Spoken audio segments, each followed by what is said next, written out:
right. Oh, Jesus is Lord. Welcome back to the YouTube channel. How y'all doing, huh? How you doing? Okay, well, it would appear that the priorities are definitely prioritizing. Now, welcome back. Latest is greatness. Welcome back to the YouTube channel. You already know what time it is. It's time for another episode of Not So Daily Dosage. I'm not even bothering with all of that, like, overlays, and yeah, we ain't doing any of that today. We just going straight into it. Breaking news, beautiful breaking news. We love it. Good news, bad news, adequate news, whatever you want to call it. There's about 3 segments here that we're going to have to discuss. We'll start with the bad news. We knew that Barcelona was Raphinha's top preference, then us, then Arsenal. We were obviously second. We enjoyed that moment. And now we have to handle and hold what it's like to be below Barcelona, which is now official. It appears that he's going to be going to Barcelona.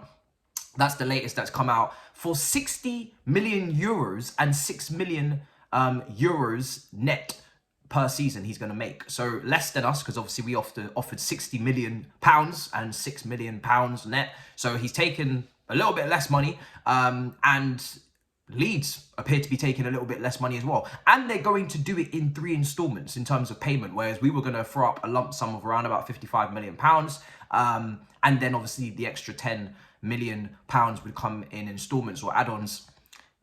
Listen, everybody's taking a hit, do you know what I'm saying? Barcelona are getting their man, Leeds are taking less, Raphinha's taking less, but that's where he wants to go. He said to Deco, make it happen, and it seems that they've made it happen. So, unfortunately, and I never liked this player anyway, you know, he's not even that good. He's just bum, scrub. We have Kennedy at home. Did I even remind you of that? We have our own Brazilian winger / wing back in Kennedy. Like, he's adequately, if not just as good. No, absolutely. No, not happy. I'm not going to lie to you. I really wanted this player. This is the first attacker that I was genuinely excited about, because I think it ticked all boxes for me, whereas the other ones haven't and don't. But let's move on to the alternatives, because, like I said, Barcelona surely can't sign everybody. Now, whether they manage to get Dembele done as well and a new contract offer comes in for him, apparently they've got more levers and levers to press or pull. They're selling off more TV rights. This is great for the short term for them. Their fans are going ballistic. But in the long term, I don't know. Maybe there's a buyout or a buyback if they sort out their financial situation. But they're just selling off their TV rights for fun right now to you know, do these deals. The amount of debt they're in is incredible. So maybe the short term, Barcelona are having some fun. But long term, I hope that club falls right into the mud. But alternatives, Dembele and Neymar. Literally, that is the alternative. Now, both of them are great players. Dembele and Neymar definitely come with some risks in terms of injuries, fatigue, fitness, whatever you want to call it. Consistent availability is your ability. Not for them, it is not. So we'll probably get about 20 to 25 games out of the pair of them individually each. But as footballers, very talented individuals. And if we could get one of them, then that does solve our creativity or help our creativity issue, along with getting Raheem Sterling, who we'll talk about in a minute. So if we get one of these guys, I'm going to be excited, of course. How could you not be, despite the risk and the worry that Raphinha didn't really bring in terms of fitness and availability. And listen, if we get Neymar, we've got the best out of all the Brazilians. You know, that's Raphinha, that's Richarlison's, that's Gabriel Jesus's, that's their idol. Do you know what I'm saying? That's their idol. That's who they worship out in Brazil. So if we get the best Brazilian out of the lot, then fantastic. Apparently there's a little loan potential deal that could be done, maybe around about £25 million loan deal. ESPN have been reporting that Neymar has had a bit of contact with Chelsea. I'm not going to get excited, like I said to you, because at the end of the day, I do think it's Neymar's preference. Again, preferences, beautiful thing. What a wonderful word. Preference is to stay at PSG, but PSG seem like they're happy to move him on or to get him out of the club. But we'll see how that materializes. We're going to have Julian Laurens on soon to talk about that from a PSG perspective in the coming days. But listen, until we actually go in and I get the here we go, I think it's just best if we all just relax on that one as well, because I'm not trying to get disappointed again. The amount of Brazilians that are disappointing me now is starting to rack up, and I'm not liking it. Do you know what I'm saying? I might have to fly to Santos and find my own Brazilian at this point and bring them in, because this is just becoming a ricochet effect, conveyor belt of disappointment. I'm not enjoying it. But hey, they're Latin. They prefer to play for Barcelona. It happens. Every Brazilian really ends up playing for Barcelona at some point, or Real Madrid. We just have to hold it. And then obviously Dembele is the other option. He is now officially a free agent. And available, but that was always the case. He was always going to be available anyway. He still hasn't sorted out his contract negotiations. Are we his preference? Again, I don't think so. I think it was PSG, then Barcelona, and then us in terms of preferences and choices. He expected the offer from PSG in January to come at the end of the window, or at the end of now the summer, end of the season. It hasn't come, and now I'm expecting and hoping for him. He's probably expecting and hoping that Barcelona will meet his demands in some way, shape, or form. Apparently, he's looking for around about 12 million per year, which comes around about 230,000 a week, which is actually not as bad as we initially anticipated it would be. Around about 300,000 a week was what we was minimum expecting, maybe even more. But if it's 230 a week, that's actually that's fine. You can stomach that wage. Obviously the risk remains the same. Very talented footballer, but whether he can stay fit is another question mark. We've got a lot of attackers that can't stay fit. Neymar poses the same problems. Can he stay fit as well? But listen, if I had to choose, both of them come with the same risk. I'm taking Neymar. I'm not going to lie. Neymar would be ridiculous. Like,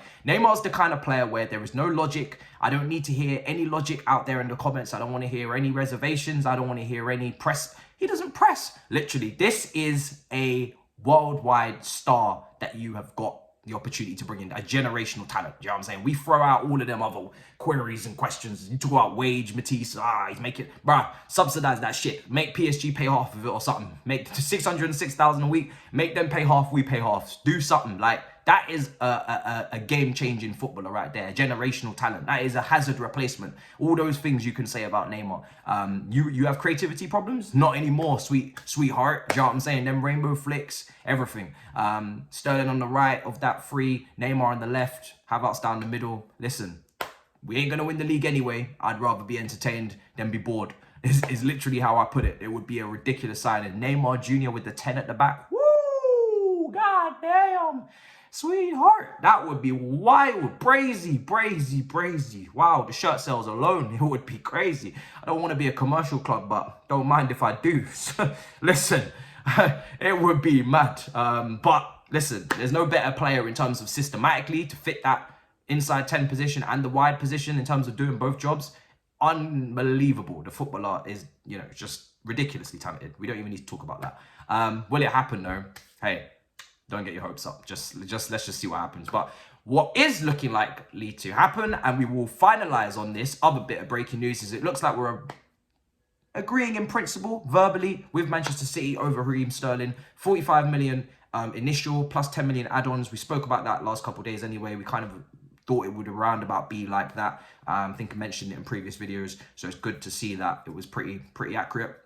And yeah, 45 million initial, rising to 55. Seems like a reasonable deal to get done at this point. We need to get it done. We need to bring in forwards.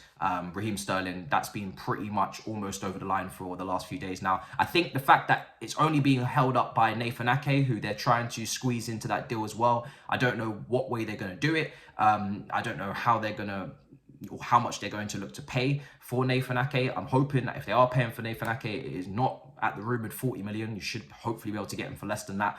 I know a lot of you are not excited about it. I did a video yesterday on how he would maybe fit into the system, why Tuchel potentially wants him, etc., etc. But as you know, my preference is obviously Koulibaly. He's cheaper, or he's at around about the same price, and he's better in every single department, in my opinion.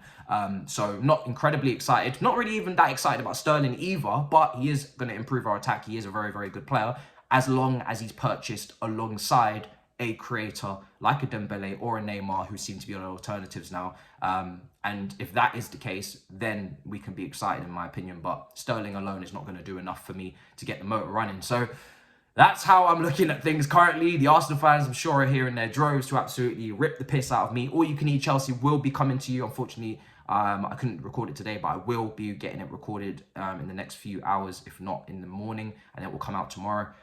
Could have a special guest as well, Barcelona fan as well, and like I said, Julian the Runs as well. So there's a lot lined up. Big up your damn selves for the support.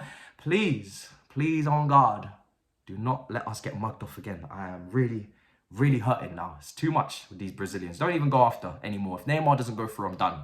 Cancel Brazil. Big up your damn selves. In a bit, people. Much love and guidance. Peace.